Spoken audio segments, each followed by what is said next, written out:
referencia a su fisiología, al escolar como un organismo fisiológico y que hemos de tener en cuenta porque efectivamente modularán el éxito o el fracaso escolar. ¿Cuáles serían estas variables? Bien, las podemos considerar lógicamente de tipo fisiológico. Variables de tipo fisiológico podríamos plantearnos antecedentes, cosas que vienen de atrás y situaciones actuales. En cuanto a antecedentes del desarrollo, podríamos hablar de los antecedentes parentales. La genética pues transmite al azar, pero transmite características. Entonces, existe la posibilidad de que el déficit intelectual, el déficit atencional o incluso el déficit lingüístico de un escolar pues esté ligado genéticamente a una transmisión paterna, lo cual no es seguro, porque esto es uno de los mitos. Tenemos niños de un nivel intelectual muchísimo más alto que el de sus padres, y que los dos padres tengan un nivel intelectual muy alto en modo alguno asegura que el hijo tenga un nivel intelectual muy alto, puede tenerlo medio, pero en cualquier caso sí podemos considerar el hecho de que cuando tenemos a un escolar delante y en sus padres hay identificado déficit intelectual, en sus padres o incluso en lo que es su rama familiar directa, déficit intelectual, déficit atencional, déficit lingüístico, podemos suponer que es así, y a la hora de evaluar, porque claro, no se puede dar por hecho, sino a la hora de evaluar y constatar un déficit, el hecho de que tengamos esa constatación en la vida familiar, pues bien, pues esto es así, es básico, y con eso trabajaremos como una constante. Viene el embarazo, ¿sí? Cada vez es más frecuente que se hagan pruebas genéticas a los niños cuando aparece alguna dificultad que se desconoce cuál puede ser su naturaleza exactamente. Aunque no tengamos datos precisos de resultados de esas pruebas genéticas, porque no todas permiten identificar estas variables, sí vamos a buscar en la evaluación esos antecedentes para estar alerta y no dar explicaciones que pueden ser más complejas y que no, sin tener en cuenta el antecedente genético, nos pueden llevar a error. Por ejemplo, en el caso de déficit lingüísticos, niños con retraso en el desarrollo del habla, que coincide que el mismo retraso, han hablado a los 4 años, lo ha tenido un primo. En lugar de alarmarnos y buscar explicaciones relacionadas con algún tipo de psicopatología, vamos a ver cómo ha evolucionado ese miembro de la familia que ha tenido el mismo retraso y podemos hacer un pronóstico respecto a que evolucionará de un modo similar. De hecho, incluso se comenta que el padre o la madre te dice, no, yo fui igual, yo fui igual.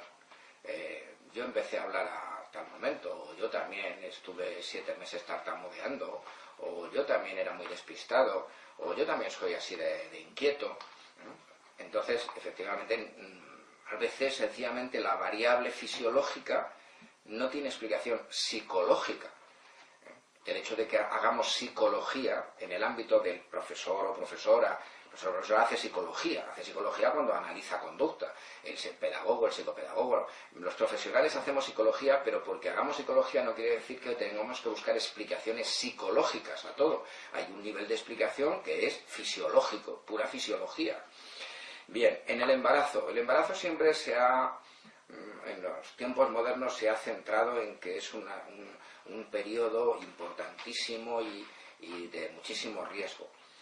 Bueno, el embarazo es un fenómeno natural que lleva siglos desde que el ser humano está sobre la Tierra, y el embarazo hay que cuidarlo, pero hay que cuidarlo tanto para la madre como para el hijo, hay que cuidarlo.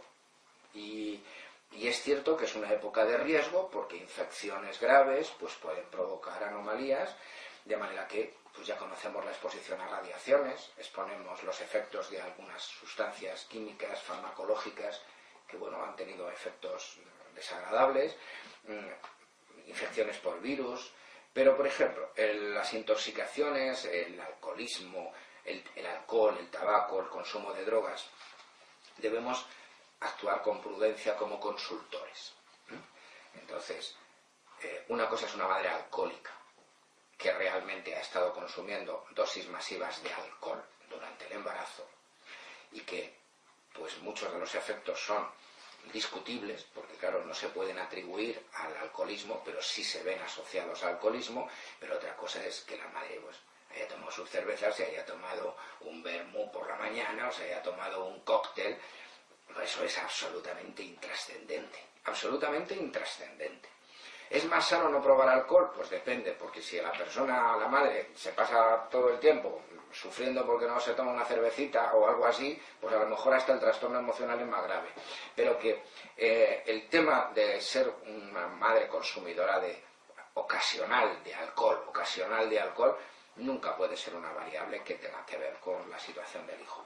El tabaco, el tabaquismo, pues hombre, el tabaco reduce la oxigenación, pero si la persona está sana, pues una cosa es estar fumando todo el embarazo masivamente y otra cosa es fumarse un cigarro después de comer. Y luego llega el tema de drogas. Ahí esto es otro asunto completamente diferente.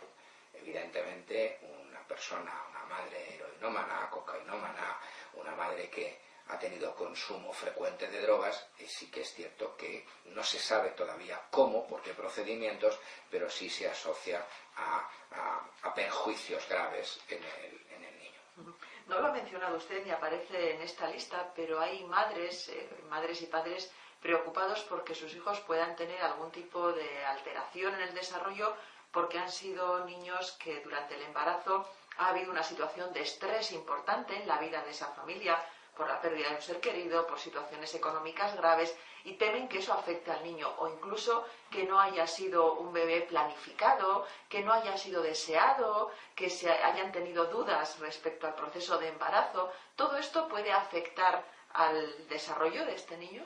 No existe la más mínima evidencia. Es decir, existen escritos, existen artículos, existen conferencias, existen libros, pero no hay ninguna evidencia empírica de que eso sea cierto. Se plantea, pues vamos a ver, si yo como madre pasé 3 meses con muchísimo estrés, pues eso tiene que haber afectado de alguna manera a mi hijo. ¿Por qué? Porque si usted pasó un embarazo tremendamente feliz, fue la mejor época de su vida y estuvo feliz durante todos esos meses, eso tuvo que influirle también a su hijo. Y esa influencia tuvo que ser necesariamente negativa. La realidad es que las situaciones de estrés constituyen un aumento del flujo de diversas hormonas por todo el cuerpo de la madre y evidentemente pues pueden pasar, esas hormonas pueden pasar al feto, pero son metabolizadas y en cualquier caso no tenemos evidencias de que esas situaciones realmente tengan una influencia, lo cual no quiere decir que las neguemos, sencillamente no existen evidencias. Bueno, pero no se podrá no negar que es mejor tener un embarazo placentero, sí, claro, no cabe ninguna duda que lo mejor es tener un embarazo normal, es decir, normal, la vida cotidiana, la vida misma, pero que efectivamente nos hemos encontrado incluso niños que han nacido después de intentos deliberados de abortar. Ha sido perfectamente normal. Y podemos decir entonces que lo que va a afectar al niño, sin ninguna duda, es lo que esa madre, ese padre hagan a partir del momento del nacimiento. Sí. En cuanto a los antecedentes, solamente debemos considerar pues esos cuidados médicos de determinados fármacos que ya está estudiada, que esa sustancia química tiene riesgos o seguridad de hacer daño. Las que tienen seguridad se retiran y las que tienen riesgos pues se administran bajo control médico. De hecho hay, por ejemplo, tratamientos para enfermedades especiales en las que el médico dice no podemos poner este tratamiento hasta que el niño no nazca, no podemos. El niño nace y a la media hora empezamos a ponerle a usted este tratamiento, pero mientras el niño está ahí no podemos ponérselo. Y tenemos las radiaciones y las intoxicaciones severas, pero nada más. Y en cualquier caso, cuando evaluamos a un niño y tenemos antecedentes de madre drogadicta, no podemos atribuir todas las características del niño al hecho de la drogadicción de su madre. No podemos hacerlo. Pero sí que es cierto que sabemos que hay ese riesgo. Y luego el tema del parto, que es otro asunto también importante. En el tema del parto se habla de la anoxia justo en el momento, la falta de oxigenación, la pérdida de oxigenación en el momento del parto y los minutos o las horas posteriores al nacimiento. La anoxia perinatal tuvo mucha mitología durante años. Sin embargo, la realidad es que el momento del parto es un momento difícil, no es un momento fácil. Muchos niños pues nacen morados, por ejemplo, los niños necesitan reanimación, y en muchísimos niños que han presentado episodios de anoxia perinatal, su desarrollo ha sido perfecto, de tal manera que no podemos atribuir a la anoxia el efecto de daño. Constituye un riesgo, pero son muchísimos los casos de incidentes de anoxia y niños con un desarrollo absolutamente anormal. Luego ocurren episodios ya no después del parto, sino el primer año de vida, niños con episodios de encefalitis, fiebres altas, de hecho asfixias temporales, momentáneas, y solamente la longitud, la prolongación en el tiempo de la falta de oxigenación sí se considera un riesgo para que se pueda producir un daño, que, curiosamente, como durante el primer año de vida el cerebro que tenemos tiende a especializarse por áreas, pero es plástico, es flexible, posiblemente episodios de anoxia que pudieran afectar a un área concreta del cerebro no se manifestasen después como daño porque otras áreas anexas tomarían el control de esas funciones. Claro, eso no es posible si ha habido una afectación generalizada. Cuando masivamente un cerebro ha sido dañado, pues lógicamente se dan esas situaciones tan dramáticas que son conocidas. Pero el hecho que angustia a muchos padres, el niño o la niña ha estado tanto tiempo mal, ha estado así, luego es seguro que luego va a suceder eso, no es seguro. Es diferente cuando eso sucede a los 8 años, por ejemplo, que ya el cerebro ha empezado a especializarse y ahora hay que hacer rehabilitación, cosa que también tiene solución. Rehabilitamos para estimular que otras áreas cojan la función del área dañada. Pero en lo que es el primer año de vida es deseable unas condiciones óptimas, padres, maestros cuidan que los niños no se asfixien, no tengan fiebres elevadas, pero no necesariamente el que en el historial haya estos episodios sea lo que explique la situación actual. Sobre todo no va a explicar nunca el fracaso. Puede explicar la presencia de una capacidad disminuida, pero una capacidad disminuida solamente es una variable que se puede compensar con otras capacidades u otras destrezas. Bien, tenemos también otras variables moduladoras del individuo, que estas van a estar presentes en el momento actual, en el momento en el que estamos analizando una situación de dificultades escolares, y estas sí van a afectar al éxito o fracaso escolar. Sí, y además consideramos que los consultores, las consultoras, deben centrar muchísimo más su atención en la situación actual que en la pasada, porque respecto del pasado se producen dos fenómenos. Uno, es irreversible. No tenemos máquina del tiempo para volver atrás. Es irreversible. Eso sucedió. Y segundo, sucediera lo que sucediera, lo importante es lo que tenemos ahora.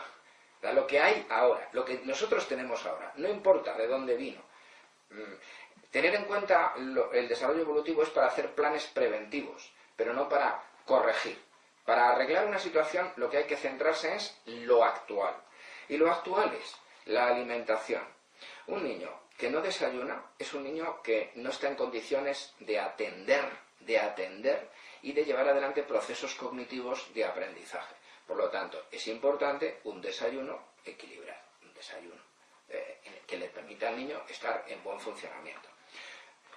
Profesor García, hasta tal punto que si sabemos que hay un grupo de niños en el aula, un niño concreto que no desayuna, ¿habría que poner medidas para que pueda tomar algún desayuno en el centro escolar? ¿Hasta ese nivel? Hasta ese nivel que yo podría ejemplificar, porque hace varios años en un colegio que estaba situado en un barrio socioeconómicamente deprivado, en una situación crítica en esa época del país, este colegio público tenía niños de familias en las que comían muy poco y por supuesto iban al colegio sin desayunar. Los niños se dormían, los niños no podían atender, los niños se los percibía incapaces, y la asociación de padres intervino ante el ayuntamiento exigiendo que se tomaran medidas, porque los niños no era importante que supieran geografía o matemáticas y que no podían. De tal manera que, puesto en conocimiento de las autoridades, que lo desconocían, no tenían conocimiento, y con el apoyo de la dirección del colegio, se puso en marcha urgentemente un sistema por el cual un sistema de catering iba al colegio por las mañanas y todos los niños desayunaban un vaso de leche, unas galletas, y se retrasó el horario escolar, se ajustó el horario escolar para asegurar que los niños estaban en condiciones de alimentación saludable. Después ya se instauraron otras medidas. Pero es así, si un niño, el profesor o profesora, constata que llega a clase sin haber desayunado, el profesor tiene que iniciar un procedimiento para asegurar que el niño está así. Hoy nos encontramos, sin embargo, con situaciones donde el problema no es económico, que no haya dinero para el desayuno, sino que es más conductual, que el desayuno es un momento en el que el niño tarda, en el que hay conflictos, y entonces la madre o el padre deciden, bueno, pues que vaya sin desayunar para evitar esa situación de conflicto.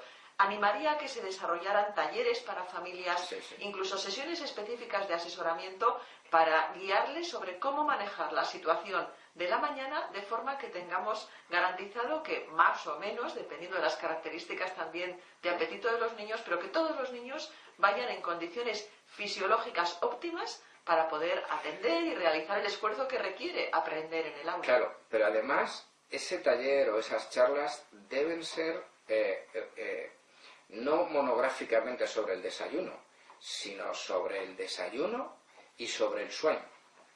Porque las dos condiciones imprescindibles para que un niño esté en condiciones fisiológicas, no psicológicas, fisiológicas, de aprender, es que haya tenido un buen sueño, que es suficiente y de calidad, y que se encuentre en situación de alimentación adecuada, de alimentación. No tiene que tomar una comida de alta calidad, tiene que tener los principios básicos. Lo que son principios básicos, sea vía un alimento, vía otro alimento. De manera que eso es muy importante y los profesores deben por lo menos hacer lo posible para poner en conocimiento de los padres, y luego, bueno, pues al fin y al cabo la responsabilidad de los hijos es de los padres. Solo en situaciones extremas habría que ponerlo en conocimiento de las autoridades para que pongan en marcha la protección al menor, pero solo en casos extremos. En realidad, en casos moderados simplemente es haberle hecho costar a los padres, de manera que si los padres vienen un día y dicen, oiga, ¿qué pasa? Y dicen, pues mire usted, lo que pasa es esto.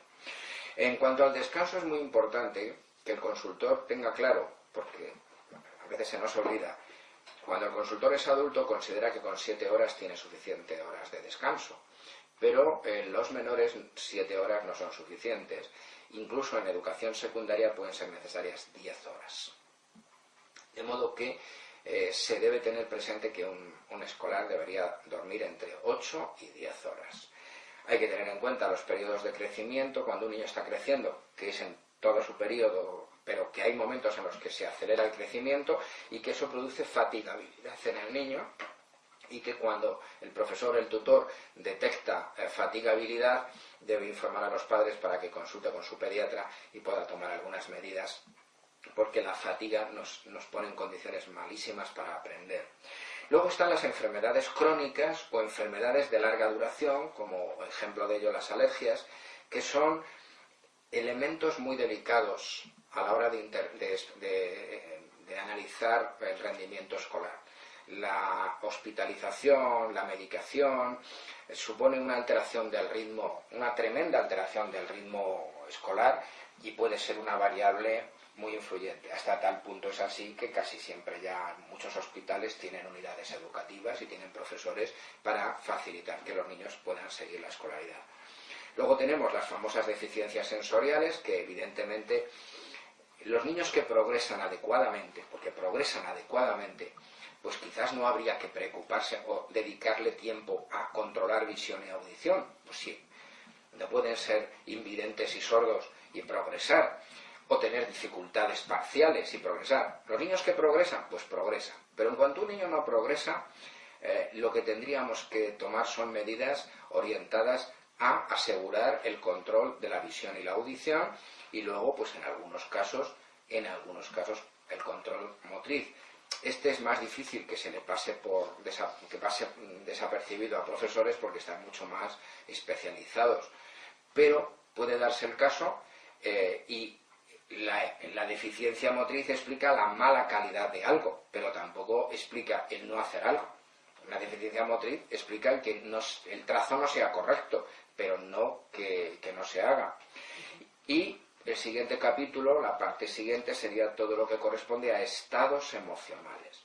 Que todo el tema de estados emocionales, claramente está relacionado con el nivel de activación del escolar. Nada más, no hay que plantearlo de otra manera.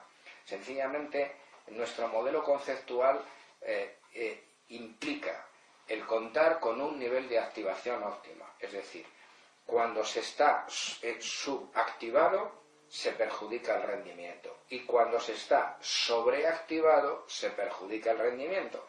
Cualquier factor vital en un momento del desarrollo de un escolar en el que se dé una situación de sobreactivación es un factor que está perjudicando el rendimiento. Y esto viene, pues, diversos tipos de trastornos de ansiedad, miedos, fobias. Tuvimos hace años el caso de una jovencita que se había enterado que en la casa de una amiga habían entrado a robar y ella, entre que la amiga le contó cómo estaba la casa revuelta y unas noticias en la prensa, pues empezó ella a imaginar que robaban en su casa, que como habían entrado por la noche, pues empezaba al irse a la cama a asegurar que todas las ventanas estaban cerradas, dormía mal, vivía preocupadísima e incluso, como ella nos decía cuando estaba en el centro educativo, pensaba, no estarán robando ahora en mi casa.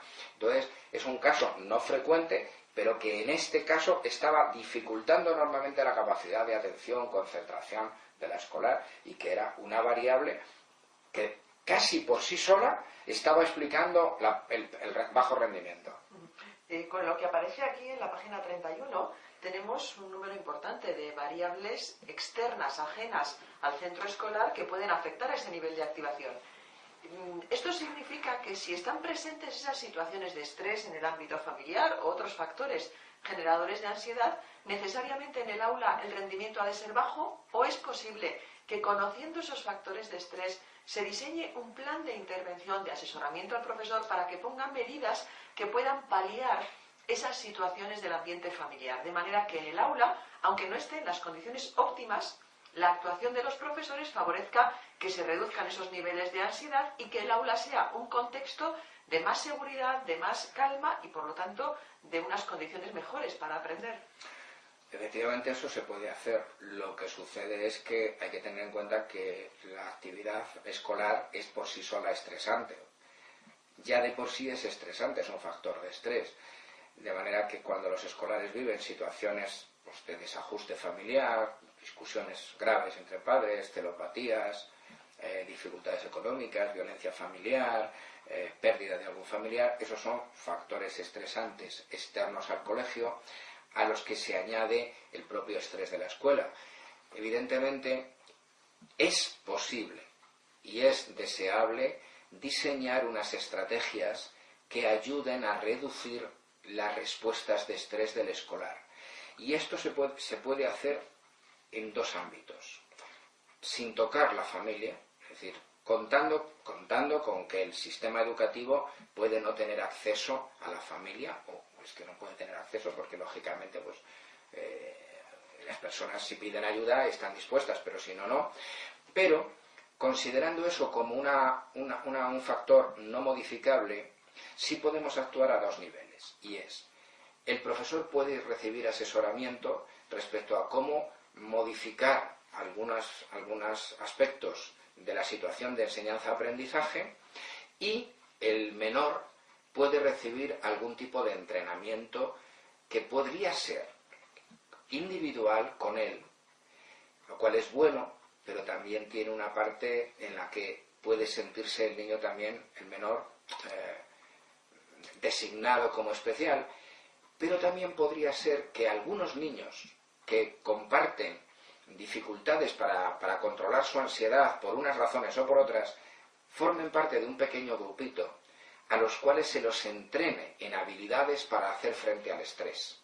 Podríamos decir en todo caso que a pesar de que el contexto escolar es estresante en sí mismo por los esfuerzos que exige y demás, podríamos decir que los profesores informados de esas situaciones de estrés en el ámbito familiar pueden actuar de manera tal que no aumenten esos niveles de estrés. Por ejemplo, si tenemos un escolar con una familia donde hay dificultades económicas, donde hay violencia doméstica, donde se le encarga que haga tareas tales como cuidar a hermanos más pequeños, sabemos que no va a poder traer las tareas que se han pedido para casa. Pues a ese escolar no le vamos a pedir que nos traiga tareas de casa, sino que le vamos a dar unos tiempos en el aula para que pueda realizarlas o incluso que no las haga. Pero en cualquier caso siempre medidas que no aumenten los niveles de estrés y de ese modo se podría conseguir que el escolar que está en un contexto familiar absolutamente perjudicial para el buen rendimiento por estas condiciones emocionales, que el aula, el centro escolar sea un contexto seguro, un contexto donde desee estar y por lo tanto se podrían paliar esas condiciones familiares absolutamente negativas. Sí, y además esto no es una hipótesis, esto es una realidad porque hemos llevado adelante estos procesos. Estos programas se han puesto en marcha y no ha hecho falta que los profesores sean unos grandes expertos, ni haya que mandar a psicoterapia al niño, ni nada de eso. Para nada. Porque entre otras cosas, fíjese que si a un niño en esta situación lo que hace el sistema educativo es decir, debe ir a psicoterapia, que vaya a unas terapias, que se las proporciona el centro de salud público, que se las proporciona el sistema de salud, no, porque lo que está representando es que el colegio va a seguir igual, o sea, el colegio no va a modificar nada, simplemente este niño necesita unos antibióticos, que le den los antibióticos pero que siga la clase normal.